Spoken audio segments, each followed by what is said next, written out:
झील के इस सुंदर किनारे पर एक कछुआ रहता था। अब उसका नाम धीरो था, लेकिन बहुत समय तक कोई उसका नाम नहीं जानता था, क्योंकि वह यहाँ अकेला था, बिल्कुल अकेला। ना उसके पास साथी थे, ना दोस्त, ना परिवार, सिर्फ वो, उसका कवच और यह झील। धीरो अक्सर सुबह सुबह किनारे पर आकर बैठ जाता, पानी को देखता और फिर धीमे कदमों से वापस किसी चट्टान के नीचे चला जाता। उसकी आंखों में एक स्थायी उदासी थी, जैसे वह किसी खोई हुई चीज की तलाश में हो, या जैसे उसकी जिंदगी में अब कुछ नया होने वाला ही नहीं है। हालांकि अब वह अकेला था, लेकिन बचपन में ऐसा नहीं था। धीरो एक बड़े परिवार में पैदा हुआ था। उसके आसपास उसके भाई बहन, उसकी माँ और कई दूसरे कछुए रहते थे। उनके दिन धूप सेकने, तैरने और ठंडी रातों में एक दूसरे के पास सटकर सोने में गुजरते थे। धीरो को याद था कि उसकी माँ उसे कहती थी, धीरे चलना कमजोरी नहीं है बेटा, धीरे चलने वाला रास्ता देखता है, सीखता है और सही जगह पहुंचता है। उस समय धीरो को इन बातों का मतलब नहीं पता था, उसे तो बस खेलना अच्छा लगता था। लेकिन एक दिन बिना किसी चेतावनी के उसका परिवार झील छोड़कर चला गया। शायद उन्होंने किसी और जगह पानी और भोजन खोजने का फैसला किया, लेकिन किसी कारणवश वे धीरो को साथ नहीं ले जा पाए। वह वहीं रह गया और तब से अकेला था। शुरुआत में धीरो रोज किनारे पर खड़ा होकर अपने परिवार का इंतजार करता, हर लहर को देखता, हर आवाज को सुनता, सोचता शायद कोई लौट आया हो। लेकिन समय बीतने लगा और धीरे धीरे उसे समझ आ गया कि अब वे वापस नहीं आएंगे। इस बात ने उसके भीतर एक अजीब सी चुप्पी भर दी। धीरो ने खेलना छोड़ दिया, तैरना कम कर दिया और धूप सेकना भी।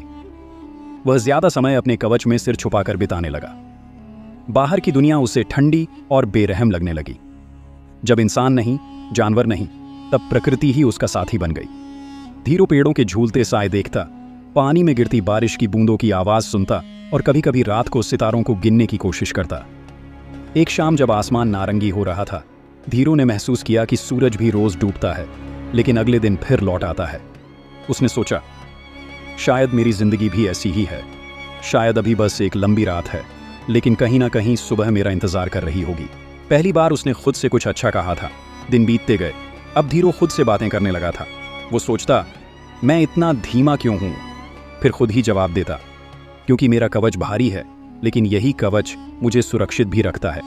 वो सोचता, मैं अकेला हूं, ये बुरा है। फिर कहता, लेकिन अकेले होने का मतलब है कि मैं खुद को जान सकता हूं, बिना किसी दबाव के। धीरो ने महसूस किया कि वह अपनी उदासी को शब्दों में बदल सकता है और फिर उन शब्दों को सकारात्मक भी बना सकता है। एक दिन मौसम अचानक बदल गया। आसमान में काले बादल छा गए, हवाएं तेज हो गईं और झील में बड़ी बड़ी लहरें उठने लगीं। धीरो डर गया, लेकिन उसने अपने कवच में सिर छुपा लिया और स्थिर बैठा रहा। बारिश कई घंटों तक होती रही, लहरें किनारे से टकराती रहीं, लेकिन धीरो का कवच मजबूत था। जब तूफान थमा तो उसने आसमान में एक इंद्रधनुष देखा। उसने महसूस किया, मेरे कवच ने मुझे बचाया, मेरी धीमी चाल ने मुझे स्थिर रखा।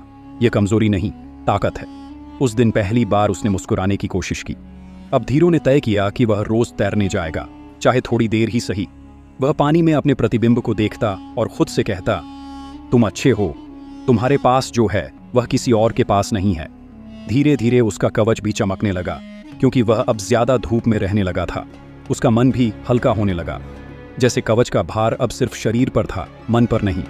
एक दिन धीरो ने सोचा, क्यों ना झील के दूसरे किनारे तक जाया जाए। पहले उसे डर लगा, क्या पता मैं थक जाऊं, क्या पता रास्ता लंबा हो, लेकिन उसने खुद को याद दिलाया, धीरे धीरे चलना भी पहुंचना होता है। यात्रा लंबी थी, लेकिन रास्ते में उसने कई नई चीजें देखी। पत्थरों पर उगते छोटे पौधे, पानी में चमकते पत्थर और गहराई में तैरती हुई मछलियां। जब धीरो दूसरे किनारे पहुंचा तो उसे लगा कि उसने एक बड़ी जीत हासिल कर ली है। अब धीरो खुद से बातें करते हुए मुस्कुराता था, तुम अकेले नहीं हो, तुम्हारे पास तुम खुद हो। और सच में अब उसे अकेलापन डराने के बजाय सुकून देने लगा था। धीरो ने महसूस किया कि उदासी कोई स्थायी चीज नहीं है, यह बस एक मौसम है, जैसे बारिश, जैसे सर्दी, जैसे रात। एक शाम सूरज ढलने के समय जब वह किनारे पर बैठा था, हवा में ठंडक थी और पानी पर सुनहरी परछाइयां पड़ रही थीं। धीरो ने खुद से कहा, मैं वही हूं जो पहले था, लेकिन अब मैं खुद को कमजोर नहीं मानता। मैं धीमा हूं लेकिन स्थिर हूं, मैं अकेला हूं लेकिन खाली नहीं हूं।